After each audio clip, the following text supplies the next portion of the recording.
Olá pessoal, tudo bem com vocês? Sejam bem-vindos mais uma vez ao meu canal. A nossa aula de hoje será uma aula de História Geral e abordará a Primeira Grande Guerra Mundial. Antes de iniciar a aula, quero lembrar você que se você ainda não é inscrito nesse canal, se inscreva, deixa aquele like, compartilhe esse vídeo e vamos para mais uma aula de História. Vem comigo! Então vamos para a nossa aula de Primeira Guerra Mundial. A Primeira Guerra Mundial, ou a Grande Guerra, como chamava-se na época, ela inaugura o século XX.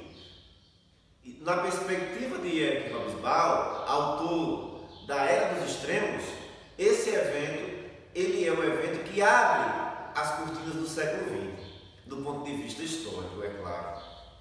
Mas como entender um conflito de tamanhas proporções? Quais são as suas origens? O que é que desencadeia esse conflito nunca visto até então na história da humanidade? Vamos compreender esses e outros fatores da Primeira Guerra Mundial a partir de agora. Então, quando falamos da Primeira Guerra Mundial, nos referimos a um conflito de grandes proporções ocorrido entre os anos de 1914 e 1918. Há uma questão interessante. Apesar do nome Primeira Guerra Mundial, ela é uma guerra que se processa quase que toda ela no território europeu. Não fosse a participação de países como Estados Unidos e o Japão, ela poderia inclusive ser chamada de Guerra Europeia.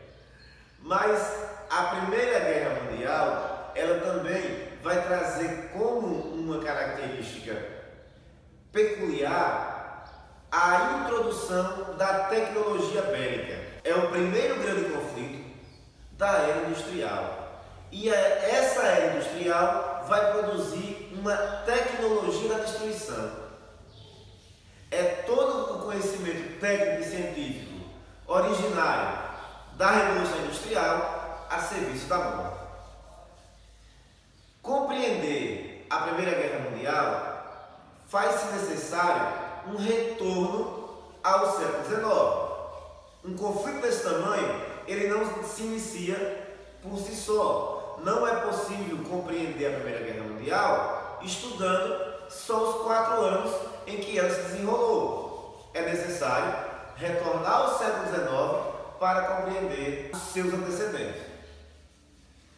Na segunda metade do século XIX, nós temos na Europa o que se chamava na época de Belle Époque, ou Bela Época, que era um período em que a Europa vivia com grande prosperidade.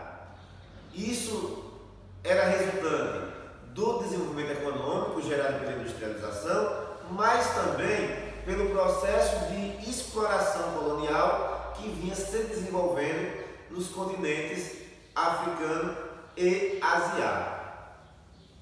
Esses fatores também explicam algumas rivalidades existentes entre as principais potências do mundo naquela época. E nós vamos compreender isso a partir de agora.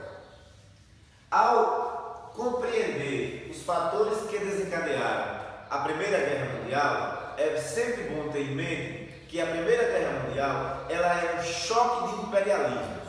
Ele é um conflito marcadamente caracterizado pela tensão entre as grandes potências. E existiam algumas razões para isso. Está relacionada a algumas disputas existentes naquele período. Uma delas é a disputa por matéria-prima. Nós estamos falando de potências industriais, nós estamos falando de ações imperialistas e nós estamos falando de colonização, o chamado neocolonialismo. Então existia uma corrida por matéria-prima para atender a demanda industrial do período. Existia também uma disputa por mercado consumidor. As potências industrializadas brigavam também para conseguir espaços onde pudessem comercializar seus produtos, brigavam por hegemonia de mercado. E um terceiro aspecto aí está relacionado à ele foi dividido, partilhado entre as principais potências europeias daquele período. E aí, isso é até tema para uma outra aula, para entendermos melhor como essa divisão do continente africano ocorreu. Mas o que podemos compreender disso é que essa divisão não deixou todo mundo satisfeito. Existiam países, a exemplo da Alemanha e da Itália, que sentiam-se prejudicados nessa divisão. Uma vez que, é bom lembrar, Itália e Alemanha são países que tiveram a sua unificação tardia. Logo, chegaram um pouco atrasados nesse processo de colonização do século XIX. Ao compreender esses fatores, é bom colocar um outro elemento aí, que é o nacionalismo, ou os nacionalismos. O nacionalismo é um elemento sempre presente em grandes conflitos, uma vez que ele acaba servindo como combustível para as guerras. É o nacionalismo, por exemplo, que convence um cidadão de que ele precisa vestir a farda do seu país, empunhar a bandeira, empunhar uma arma e matar aquele que é vendido para ele como sendo seu inimigo, inimigo da sua pátria, da sua nação. E é essa ideologia nacionalista que vai acirrar as rivalidades da época.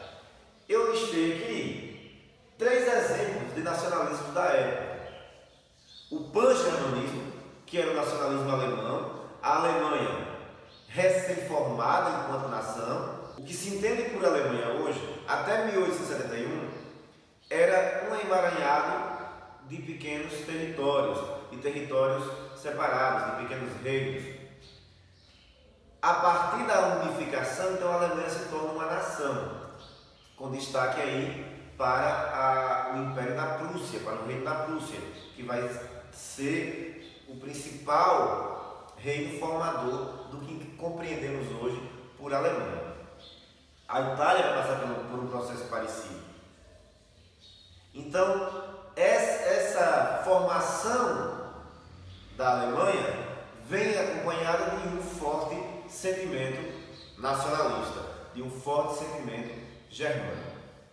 Outro nacionalismo a ser destacado é o pan-eslavismo, ou seja, é o nacionalismo dos povos eslavos, dos povos ali que ocupam o leste europeu, dos povos que povoam a Península Balcânica.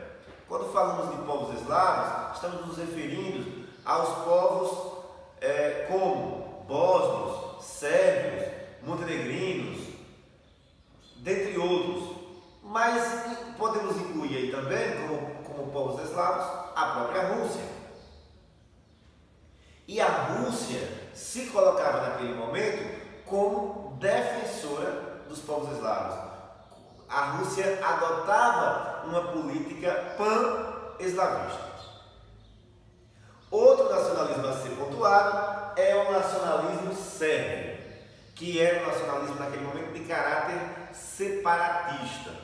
Muitos dos territórios da Península Balcânica estavam sob dominação de outros impérios. A exemplo da região da Bósnia-Herzegovina e a sua capital, Sarajevo, que estava sob o controle do Império Austro-Húngaro. E esse nacionalismo sérvio, ele visava a libertação ou a separação, o fim desse domínio do Império Austro-Húngaro nessa região. Dentro desse contexto de século XIX, formam-se então algumas rivalidades.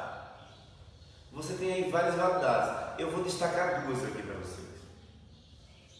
E as duas, vocês vão perceber que existe um elemento em comum, que é a Alemanha. Então nós temos aí a rivalidade da Alemanha com a Inglaterra e a rivalidade da Alemanha com a França. Rivalidade Alemanha e Inglaterra. Qual era a motivação? Aí é preciso compreender que os ingleses são pioneiros da Revolução Industrial e durante muito tempo vão se tornar a grande potência da Europa. a grande potência industrial da Europa e, por consequência, do mundo naquela época. A Alemanha, pós-unificada, surge como uma forte concorrente. Vamos lembrar que, segunda metade do século XIX, está ocorrendo naquele momento o que se costuma chamar de Segunda Revolução Industrial, com o advento do petróleo, da eletricidade, e a Alemanha ela vai largar na frente nesse sentido, com a indústria mais moderna e absorvendo bem as novas fontes energéticas. Em pouco tempo, a Alemanha se torna uma incômoda concorrente dos ingleses e isso passa a aborrecer os grandes industriais ingleses. E essa rivalidade, então, ela vai ter um viés econômico.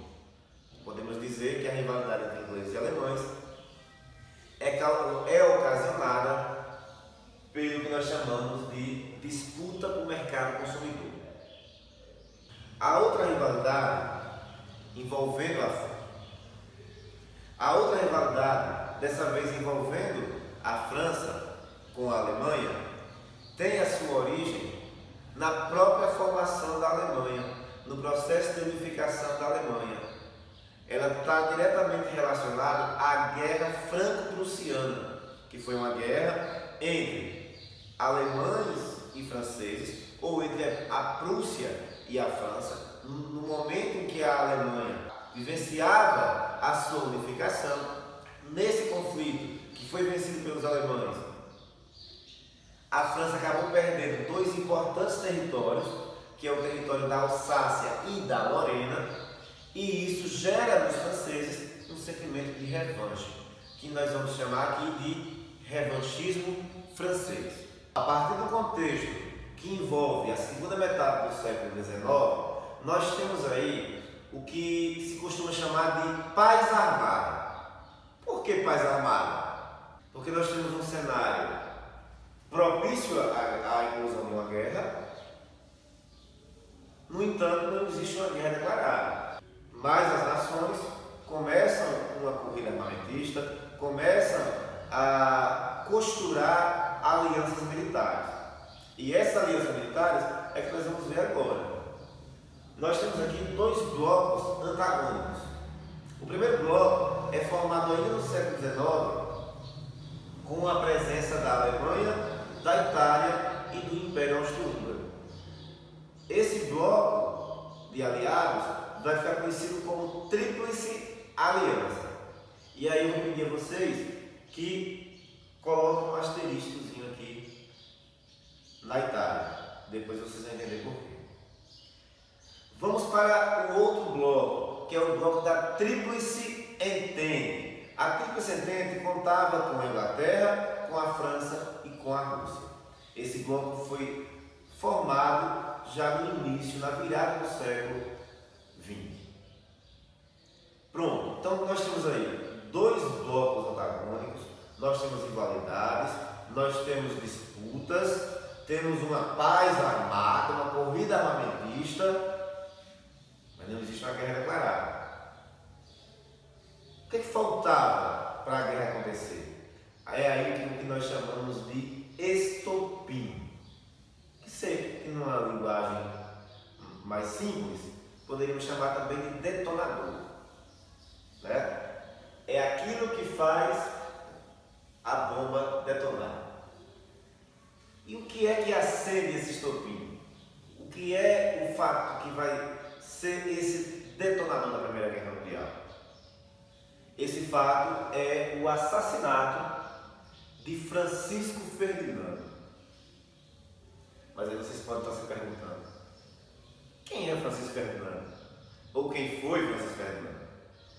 Francisco Ferdinando, ele era príncipe herdeiro do trono do Império Austro-Húngaro. Viu que importante? Mas por que a morte dele gera guerra? Vamos lembrar que nós temos aqui uma política de aliança. O que a política de aliança significa? Significa que qualquer um desses países sendo atacado, os países membros respondem junto com ele. Isso vale para a outra aliança também. A morte de Francisco Ferdinando ocorre em que contexto?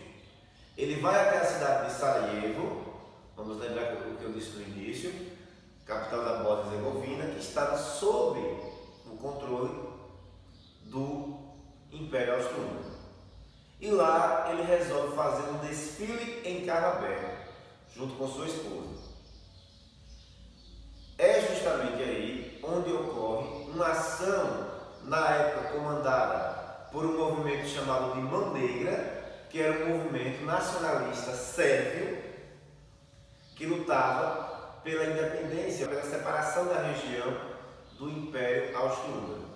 Esse grupo vai cometer um atentado e vai alvejar a tiros Francisco Ferdinando e sua esposa. A partir desse evento, eclode a Primeira Guerra Mundial, desencadeando aí o conflito entre as alianças antagônicas. A partir de então, desencadeia-se a política de alianças e eclode a Primeira Grande Guerra Mundial. O conflito vai se marcar inicialmente pelo que nós costumamos chamar de guerra de movimento, que é o avanço das tropas da Tríplice Aliança sobre o território dos países membros da Tríplice Entente. Aí, lembra do asterisco que eu pedi para vocês colocarem da Itália? Vamos precisar dela agora. A Itália, até então, membro da Tríplice Aliança, não entra na guerra inicialmente e negocia com o outro lado. E nessa negociação é prometida à Itália territórios em caso de vitória da Tríplice Entente. Então, a Itália mais tarde vai entrar na guerra, mas não do lado da aliança que ela fazia parte, mas do lado da Tríplice Entente. Ok? É bom lembrar isso. E aí, a Itália é aquele caso clássico do que nós chamamos de vitória mutilada. O típico caso do pior do que perder é achar que ganhou. E aí, a partir do desenrolar da guerra, eu listei aqui duas fases distintas. A primeira, eu já mencionei, que é essa guerra de movimento, da tentativa de sufocar o adversário, invadindo seu território. Você tem um segundo momento da guerra, esse muito mais longo e muito mais sofrido para quem nela está envolvido, que é a guerra de trincheiras. A guerra de trincheiras é o momento em que, entrincheirados, em valas cavadas no chão, os soldados se enfrentam. A troca de tiro é constante. É mais uma guerra de posição, um jogo de tabuleiro, onde se ganha uma trincheira hoje, se perde outra amanhã e a guerra não tem grande evolução. A guerra ela fica meio travada, meio amarrada. Esse cenário ele começa a mudar significativamente com a entrada dos Estados Unidos e com a saída da Rússia. Isso ocorre no ano de 1917. Primeiro, por que a saída da Rússia? Vamos lembrar, 1917 ocorre na Rússia a Revolução Russa. Com a Revolução Russa, a Rússia acaba se retirando da guerra.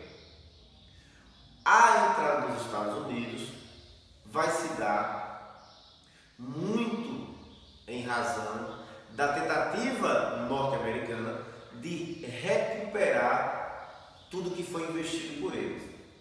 Os Estados Unidos são financiadores, são fornecedores, são fiadores dos países da Tríplice Entente. Então preocupava aos Estados Unidos uma possível derrota da Tríplice Entente que lhe causaria sérios prejuízos. Então, apesar do discurso norte-americano na época não ser esse, e a justificativa seria o ataque de um submarino alemão a embarcações norte-americanas, O real motivo se dá pela tentativa norte-americana de recuperar o investimento que foi feito na Tríplice Entente. Ok? Então, esse cenário ele vira e você tem então aí uma mudança de rumos na guerra, com uma nova guerra de movimento, só que agora no sentido contrário, um avanço dos países da Tríplice Entente sobre os países da Tríplice Aliança, que nesse momento também já contava com o Império Turco-Otomano. A vitória da Tríplice Entente vai ser consolidada no ano de 1918, tendo a Alemanha como última nação a se render.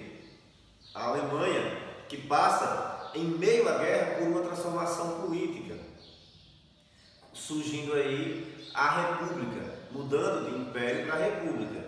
E é essa nova República que surge na Alemanha que vai justamente assinar a rendição dos alemães na Primeira Grande Guerra Mundial.